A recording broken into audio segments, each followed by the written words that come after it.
Good evening, my fellow Americans. We're facing an inflection point in history. One of those moments where the decisions we make today are going to determine the future for decades to come. That's what I'd like to talk with you about tonight. Early this morning I returned from Israel. They tell me I'm the first American president to travel there during the war. I met with the Prime Minister and members of his cabinet. And most movingly, I met with Israelis who had personally lived through horrific horror of the attack by Hamas on the 7th of October. More than 1,300 people slaughtered in Israel, including at least 32 American citizens. Scores of innocents, from infants to the elderly grandparents. Israelis, Americans taken hostage. As I told the families of Americans being held captive by Hamas, we're pursuing every avenue to bring their loved ones home. As president, there is no higher priority for me than the safety of Americans held hostage. The terrorist group Hamas unleashed pure, unadulterated evil in the world. But sadly, the Jewish people know perhaps better than anyone that there is no limit to the depravity of people when they want to inflict pain on others. In Israel, I saw people who are strong, determined, resilient, and also angry, in shock and in deep, deep pain. I also spoke with President Abbas, the Palestinian Authority, and reiterated that the United States remains committed to the Palestinian people's right to dignity and to self-determination. The actions of Hamas terrorists don't take that right away. Like so many other, I'm heartbroken by the tragic loss of Palestinian life, including the explosion at the hospital in Gaza, which was not done by the Israelis. We mourn every innocent life lost. We can't ignore the humanity of innocent Palestinians who only want to live in peace and have an opportunity. The assault on Israel echoes nearly 20 months of war, tragedy, and brutality inflicted on the people of Ukraine, people that were very badly hurt since Putin launched his all-out invasion. We've not forgotten the mass graves, the bodies found bearing signs of torture, rape used as a weapon by the Russians, and thousands of Ukrainian children forcibly taken into Russia, stolen from their parents. It's sick. Hamas and Putin represent different threats, but they share this in common.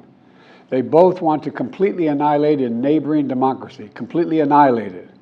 Hamas' stated purpose for existing is the destruction of the state of Israel and the murder of Jewish people. Hamas does not represent the Palestinian people. Hamas uses Palestinian civilians as human shields, and innocent Palestinian families are suffering greatly because of them. Meanwhile, Putin denies Ukraine has or ever had real statehood. He claims the Soviet Union created Ukraine. And just 2 weeks ago, he told the world that if the United States and our allies withdraw, and if the United States withdraw, our allies will as well, military support for Ukraine would have, quote, a week left to live, but we're not withdrawing. I know these conflicts can seem far away, and it's natural to ask, why does this matter to America? So let me share with you why making sure Israel and Ukraine succeed is vital for America's national security. History has taught us that when terrorists don't pay a price for their terror, when dictators don't pay a price for their aggression, they cause more chaos and death and more destruction. They keep going, and the cost and the threats to America and the world keep rising.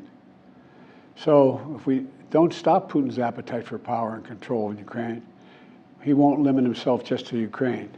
Putin's already threatened to remind Poland that their Western land was a gift from Russia. One of his top advisors, a former president of Russia, has called Estonia, Latvia, and Lithuania Russia's Baltic provinces. These are all NATO allies. For 75 years, NATO has kept peace in Europe and has been the cornerstone of American security. And if Putin attacks a NATO ally, we will defend every inch of NATO which the treaty requires and calls for. We'll have something that we do not seek. Make it clear, we do not seek. We do not seek to have American troops fighting in Russia or fighting against Russia. Beyond Europe, we know that our allies, and maybe most importantly our adversaries and competitors, are watching. They're watching our response in Ukraine as well. And if we walk away and let Putin erase Ukraine's independence, would-be aggressors around the world would be emboldened to try the same. The risk of conflict and chaos could spread in other parts of the world, in the Indo-Pacific, in the Middle East, especially in the Middle East. Iran is supporting Russia in Ukraine, and is supporting Hamas and other terrorist groups in the region, and will continue to hold them accountable, I might add. The United States and our partners across the region are working to build a better future for the Middle East.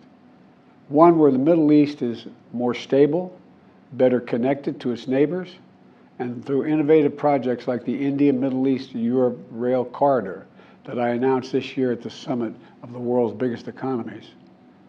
More predictable markets, more employment, less rage, less grievances, less war when connected.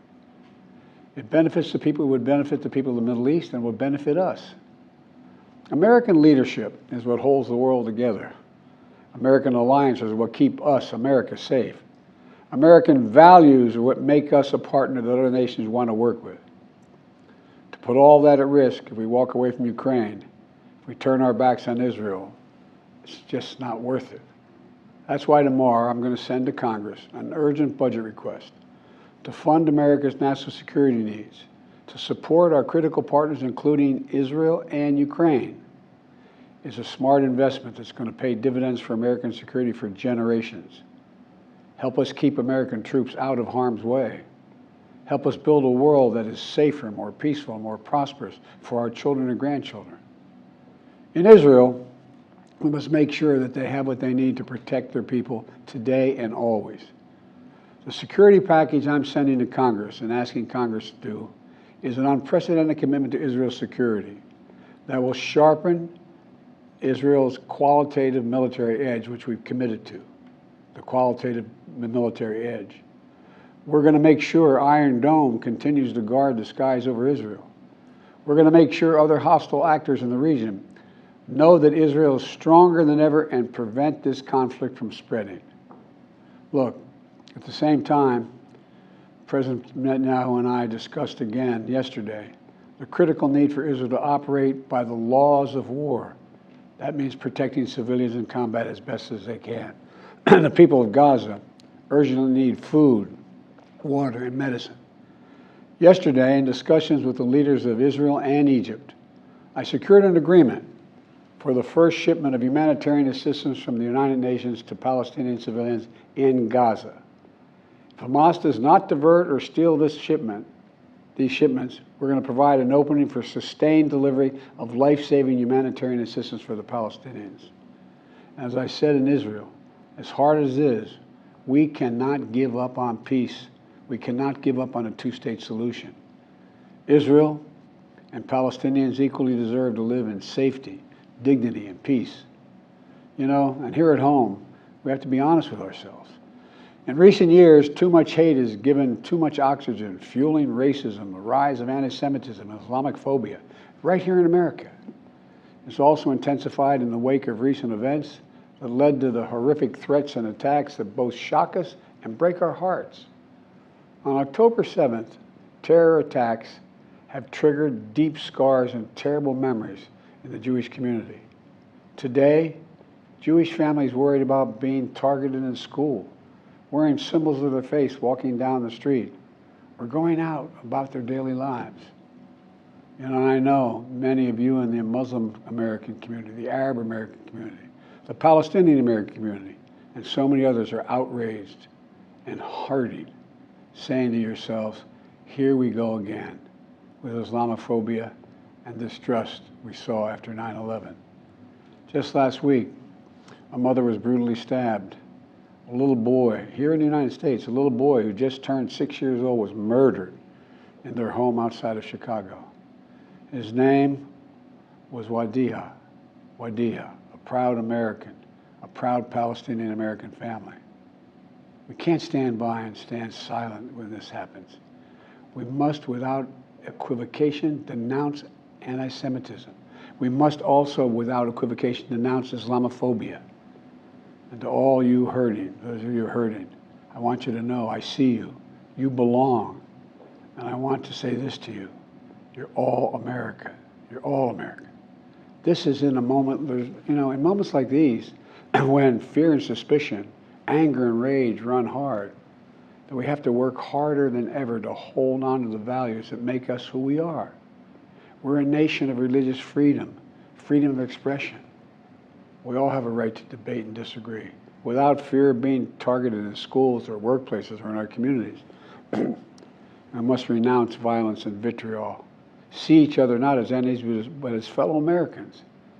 When I was in Israel yesterday, I said that when America experienced the hell of 9/11, we felt enraged as well. While we sought and got justice, we made mistakes. So I caution the government of Israel not to be blinded by rage. In Congress, to make sure we can continue to send Ukraine the weapons they need to defend themselves and their country without interruption, so Ukraine can stop Putin's brutality in Ukraine. They are succeeding. When Putin invaded Ukraine, he thought he would take Kyiv and all of Ukraine in a matter of days. Well, over a year later, Putin has failed, and he continues to fail. Kyiv still stands because of the bravery of the Ukrainian people. Ukraine has regained more than 50% of the territory Russian troops once occupied, backed by U.S.-led coalition of more than 50 countries around the world, all doing its part to support Kyiv. What would happen if we walked away? We are the essential nation. Meanwhile, Putin has turned to Iran and North Korea to buy attack drones and ammunition to terrorize Ukrainian cities and people. From the outset, I've said, I will not send American troops to fight in Ukraine. All Ukraine is asking for is help, for the weapons, munitions, the capacity, the capability to push invading Russian forces off their land, and the air defense system to shoot down Russian missiles before they destroy Ukrainian cities. Let me be clear about something. We send Ukrainian equipment sitting in our stockpiles. And when we use the money allocated by Congress, we use it to replenish our own stores, our own stockpiles, with new equipment. Equipment that defends America and is made in America. Patriot missiles for air defense batteries, made in Arizona. Artillery shells manufactured in 12 states across the country, in Pennsylvania, Ohio, Texas, and so much more. You know, just as in World War II, today patriotic American workers are building the arsenal of democracy and serving the cause of freedom. Let me close with this. Earlier this year, I boarded Air Force One for a secret flight to Poland. There I boarded a train with blacked out windows for a 10-hour ride each way to Kyiv, to stand with the people of Ukraine ahead of the one-year anniversary of their brave fight against Putin. I'm told I was the first American to enter a war zone not controlled by the United States military since President Lincoln. With me was just a small group of security personnel and a few advisors. But when I exited that train and met President Zelensky, I didn't feel alone. I was bringing with me the idea of America, the promise of America, to the people who are today fighting for the same things we fought for 250 years ago: freedom, independence, self-determination.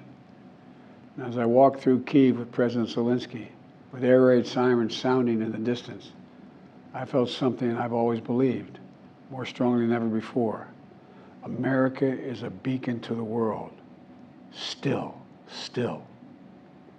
Where, as my friend Madeleine Albright said, the indispensable nation. Tonight, there are innocent people all over the world who hope because of us, who believe in a better life because of us, who are desperate not to be forgotten by us, and who are waiting for us. But time is of the essence. I know we have our divisions at home. We have to get past them. We can't let petty, partisan, angry politics get in the way of our responsibilities as a great nation. We cannot and will not let terrorists like Hamas and tyrants like Putin win. I refuse to let that happen. In moments like these, we have to remember who we are. We are the United States of America. The United States of America. And there is nothing beyond our capacity if we do it together. My fellow Americans, thank you for your time. May God bless you all, and may God protect our troops.